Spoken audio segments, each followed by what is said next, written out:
School college খুলে গেছে, করোনার গ্রাফও প্রায় নিচের দিকে। এবার কি আমরা মাস্ক খুলতে পারি? এই সব প্রশ্নের উত্তর খুঁজতে আজ আমরা চলে এসেছি কলকাতা বাইপাসের ধারে এক বেসরকারি হাসপাতালের চিকিৎসক ডক্টর শ্যামাশিস বন্দ্যোপাধ্যায়ের কাছে। নমস্কার, doctor Shyamashis Bandyopadhyay, consultant physician and rheumatologist, Apollo multi specialty hospital, Kolkata. আজকের বিষয়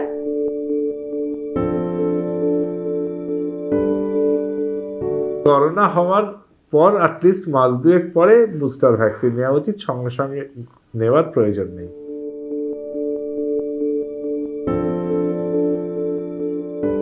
যদি না আবার ওই কোনো মেজর সার্জ অফ ইনফেকশন হয়, আমার পার্সোনালি মনে হয় যে পরীক্ষাগুলো যে সময় হয় ওই মার্চ এপ্রিল নাগাদ, ফেব্রুয়ারি এন্ড থেকে মার্চ আর্লি এপ্রিল সম্ভাবনা আছে প্রপার পরীক্ষা হওয়ার।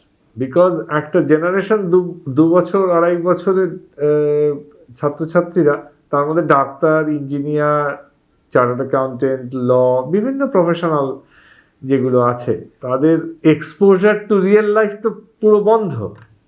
সো ন্যাচারালি তাদের এবার কি একটা কিছু এক্সপোজার, একটা সেগ্রিগেটেড কলেজ, এরমভাবে আস্তে আস্তে শুরু করাটা খুব দরকার। তাহলে তাদেরও ফিউচার কিন্তু খুব একটা সমস্যা হবে। সুতরাং সেই দিকেও সরকার, আমি শিওর সরকার সেই দিকে খুব গুরুত্ব সহকারে দেখছেন এবং খুব শীঘ্রই এগুলো আরম্ভ হবে।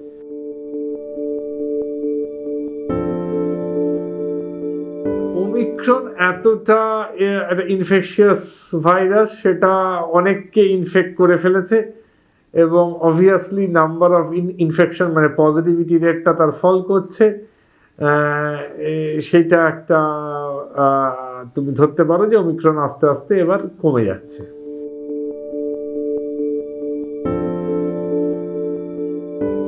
এন্ডেমিসিটি একটা তো অলরেডি বোধহয় হয়েছে, স্পেশালি এই ওমিক্রনের পরে একটা এন্ডেমিসিটি এলিমেন্ট অলরেডি সেট ইন করেছে। কিন্তু কমপ্লিটলি নতুন ভাইরাসের যদি আগমন হয় বা বিশাল যদি জেনেটিক শিফট বা ড্রিফট হয় কারেন্ট ভাইরাসের, তাহলে আবার ব্যাপারটার কিছুটা চেঞ্জ হলেও হতে পারে। ঠিক যেমন এন্ডেমিক ইনফ্লুয়েঞ্জা থাকা সত্ত্বেও সোয়াইন ফ্লু হয়েছিল, সো বা মার্স হয়েছিল, মিডল ইস্ট ভাইরাস ইনফেকশন হয়েছিল, কিন্তু কিছুটা এন্ডেমিসিটি অলরেডি চালু হয়ে গেছে।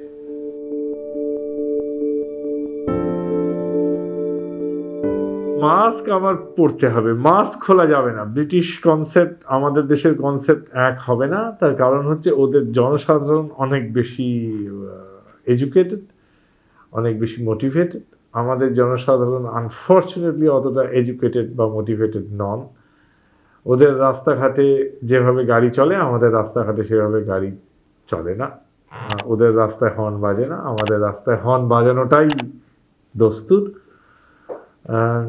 সুতরাং আমাদের এখনো মাস্ক ফেলে দেওয়ার টাইম আসেনি। আমার মনে হয় না কোনো সরকার সেটা নিয়ে ভাবছে না, বা হেলথ ডিপার্টমেন্ট বা ICMR এরা কেউই এই নিয়ে এই মুহূর্তে বলছেন না যে মাস্ক ফেলে দিতে হবে।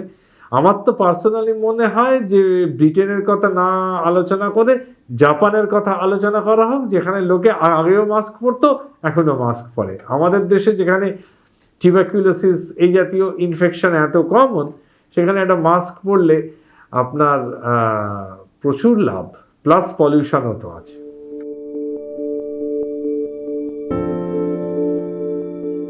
ওই ব্লু প্রিন্টের মধ্যে থাকতে হবে। আমাদের ওমিক্রন নাম্বার কি, ডেল্টার নাম্বার কি, সেই দিকে মন না দিয়ে আমরা আমাদের কাজটুকু করি।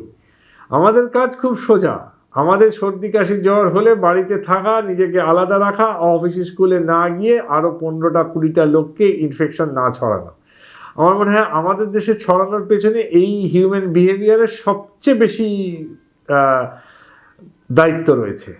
আমরা জ্বর সর্দি হলে একটা দিন ছুটি বাঁচাবার জন্য সেটাকে চেপে গিয়ে অফিস স্কুলে গিয়ে হাঁচি কাশি করে সবার মধ্যে সেটাকে সুন্দরভাবে ছড়িয়ে দিয়ে আসি। এই যে ইংল্যান্ডের কথা বলছিলেন একটু আগে, ইংল্যান্ডে কিন্তু কোনো লোক এটা সহজে করবে না, তারা বাড়িতেই থেকে যাবে। সো আমাদের এইটা আমরা একটু পালন করি। সেকেন্ড হচ্ছে আমরা মাস্কটা পরি, আমরা হাতটা ধুই, যেখানে সেখানে মাস্ক না খুলি, মাস্ক খুলে কথা না বলে, যেমন আমি মাস্ক পরে কথা বললাম, আমার কথা তো মোটামুটি আপনারা পারলেন শুনতে, আশা করি বুঝতেও পারবেন। সুতরাং মাস্ক পরে কথা বলা যায় না সেটা সত্যি নয়, মাস্কটা পরে থাকি এবং বাড়িতে গিয়ে মাস্কটা খুলে টাঙিয়ে রাখি, মাস্কের ভেতরে হাত না দিই, আর আননেসেসারি কোথাও না বেরোই। কাজের জন্য তো বেরোতেই হবে, আমাকেও বেরোতে হয়েছে, আপনাদেরও বেরোতে হবে, কিন্তু আননেসেসারি না বেরোই। খুব বেশি আনন্দ ফুর্তির দিকে মন না দিয়ে বরঞ্চ কটা দিন একটু তাদের কথা মনে করে সংযত থাকি যাদের আমরা হারিয়েছি এই 2 বছরে। অসংখ্য ধন্যবাদ ডক্টর শ্যামাশিস বন্দ্যোপাধ্যায়কে আমাদের সময় দেওয়ার জন্য। মেডিটিভস দেখতে থাকুন, আরও অনেক মানুষের পরামর্শ সেখানে পেয়ে যাবেন।